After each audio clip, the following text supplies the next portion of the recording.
Hello दोस्तों, आज से मैं ऐसी छोटी छोटी वीडियोस बना करके किसी एक टॉपिक को उसमें समझाने की कोशिश करूँगा और आप सभी से उम्मीद है कि आप अपने अनुसार जो टॉपिक्स आप चाहते हैं वैसी टॉपिक्स हमें बताएं कमेंट करके या फिर किसी माध्यम से आप बता सकते हैं।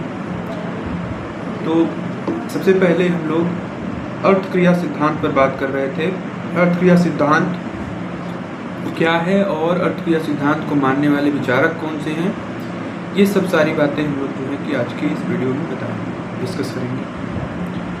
तो सबसे पहले हम लोग बात करें तो अर्थ क्रिया सिद्धांत का मतलब ये है कि किसी भी चीज़ का परिणाम क्या होगा या उसका अर्थ क्या होगा या व्यवहार में उसका क्या प्रयोग होगा, इस आधार पे जो कि माना जाता है कि कोई किसी चीज़ की विशेषता क्या है कि वो व्यवहार में उतारी जा सके। यही हमारा अर्थ क्रिया सिद्धांत का मूल है। और जैसे कि हम सभी जानते हैं कि अर्थ क्रिया जो सिद्धांत है वो पाश्चात्य दर्शन के साथ साथ हमारे इंडियन फिलॉसफी में भी देखने को मिलता है और इसे अर्थ क्रिया कारित्व करके वर्णन इसका मिलता है। अर्थ क्रिया कारित्व भी एक वही सिद्धांत है जो कि अर्थ क्रिया सिद्धांत हमारा है। ठीक है, तो इसमें कुछ समस्याएं आती हैं, वो भी हम इसमें डिस्कस करेंगे। तो दोस्तों, अर्थ क्रियावाद जो है या अर्थ क्रिया सिद्धांत जो है वो 20वीं शताब्दी की एक प्रचलित अवधारणा है।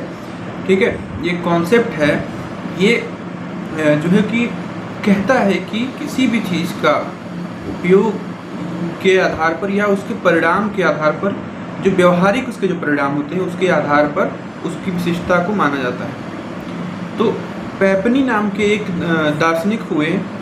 पैपनी कहते हैं कि जो अर्थ क्रिया सिद्धांत है वो एक तरह का गलियारा है, एक तरह का कॉरिडोर है जिससे कि होकर के सभी को गुजरना पड़ता है।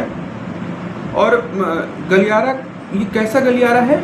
ये व्यवहार का गलियारा है। क्योंकि आप अगर आइडियलिज्म के हों, चाहे आप किसी भी प्रकार की मान्यता रखते हो, आपको व्यवहारिक जीवन में उसको लाना ही पड़ेगा।